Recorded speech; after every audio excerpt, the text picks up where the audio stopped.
శ్రీమాత్రే నమః. శ్రీ లలితా సహస్రనామార్ధం 66. ఉన్మేష నిమిషోత్పన్న విపన్న భువనావళి సహస్రశీర్షవదన సహస్రాక్షే సహస్రపాత్. అమ్మవారు తన కనురెప్ప తెరిచేంత స్వల్ప సమయంలోనే ఈ యావత్ సృష్టిని ఉద్భవింపజేయగలరు. అంటే అమ్మవారు కన్ను తెరిచేంత తక్కువ సమయంలోనే ఈ సృష్టి మొత్తాన్ని సృష్టించగలరు అని. ఆ తల్లి కనురెప్ప వేయు సమయంలోనే యావత్ సృష్టిని లయం చేయగల అపార శక్తి గల దేవి జగజ్జనని.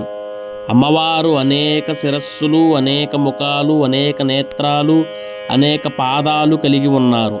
అంటే ఈ సృష్టిలో అణువు మొదలు బ్రహ్మాండము వరకు అమ్మవారు నిండి నిమిడీకృతమై ఉన్నారు అని. అణువు అనగా చిన్న ఇసుక రేణువుతో సమానమైనంత చిన్నది అని. ఈ సృష్టి అంతటినీ కలిపి బ్రహ్మాండము అంటారు. అంటే చిన్న ఇసుక రేణువు నుంచి సృష్టి అంతా ఉన్న బ్రహ్మాండము వరకు ఉన్న దేవత నీవేనమ్మా అని.